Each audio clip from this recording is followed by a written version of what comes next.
welcome back. Let's bring in our quarterback, former Bears quarterback, Erik Kramer, joining us now. Erik, we got to start with just this past weekend. You know, we were all sort of talking about this interim head coach bump that this team was going to get from Thomas Brown and how much better the team was feeling now that there was this coaching change. How surprised were you to see the way they looked on Sunday in San Francisco? Hey, I bit the cheese too. So I remember I had the Bears win this game 19-17. So I'm thinking, hey, new Thomas Brown approach. Everyone's buying into it. Not only did they not score 19 points or put up 19, they put up 4, as in completely 4 total yards in the first half. And they just looked overwhelmed offensively, defensively. Caleb Williams particularly, who was getting sacked all over the place. And like all of us, we came away thinking, wow, what now? Well, Erik, Caleb Williams, you mentioned him. He's been sacked 56 times. He's on pace to get sacked 73 times. Only David Carr has been sacked more if that goes that direction. So obviously he can't do anything about the offensive line. But from a quarterback perspective, when you're watching Caleb Williams, what could he do better to maybe eliminate some of these sacks, get rid of the ball quicker, or just react in a way that prevents them? So I've said this all along. It's what I think is the number one thing for any quarterback at any level, is to have your feet and eyes working together in concert to get you through the progression. And we've seen him do this sometimes. But until he does it all the time, he's going to be getting sacked and hit around a bunch. And we've seen him look too many times like a statue. And until he stops doing that, he's got to understand that receivers that are covered now aren't going to get open later just because you're staring at them longer. That's why he's getting sacked. So from a development perspective, over the final 4 games, even though the Bears have really nothing to play for except for draft position at this point, the season's been a disappointment.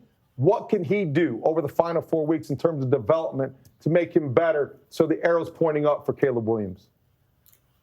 I think just what I said. Like, we've seen Bryce Young, right, get benched and never look good in the entire time he's been in Carolina until now. Recently, these last 3 or 4 games, he does look more fluid. He is making better choices. He is being more accurate. And those are the things that if you just focus on them, which he has clearly, and either the person coaching him or him himself, that's what he needs to do. We've seen other young quarterbacks do this, Bo Nix, Jaden Daniels, and it's not impossible to do. In fact, it's the blueprint of what to do. And so nobody's looking, I don't think, for Caleb to just like all of a sudden out of nowhere become the best quarterback in the NFL. What everyone's looking for and what he's looking for is just small incremental improvements. And this would be the first one to start with. So the Bears are now on a 7-game losing streak after losing to the 49ers, who I might add lost their 2 previous games by a score of 74-20 and had a multitude of players missing. When you look at the remaining schedule, Erik, where do you see a win? We got at the Vikings this week, which is a very tough place to play. I've played there. It's so loud. Lions at home, Seahawks at home, and then you finish the season at Green Bay. Do you see a win in there? I hate to say it, and because I put it in these terms, I hate to see it in these terms, but yes. And it's the teams that may, at the time the Bears play them, have nothing to play for. Those 2 teams would be potentially the Lions, because this Sunday they're taking on the Bills.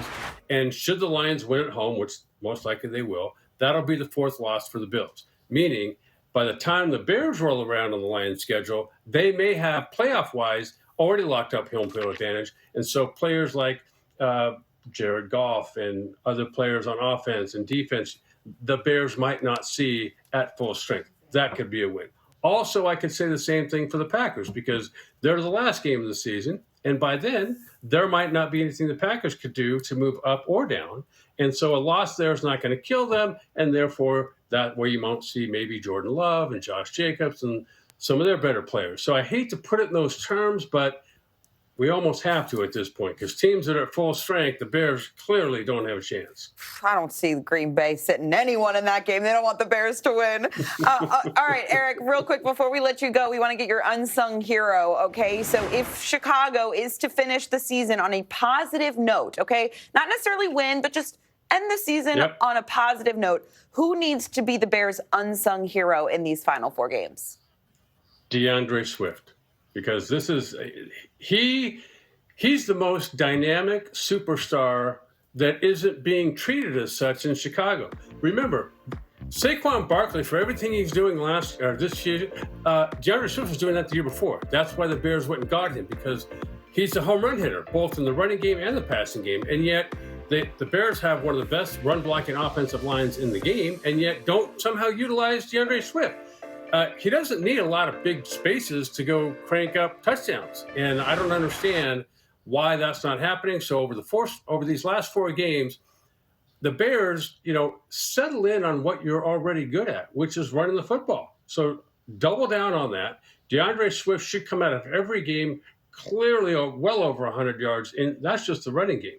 And so you can't really invent who you are this late in the season. So go with what you're already good at.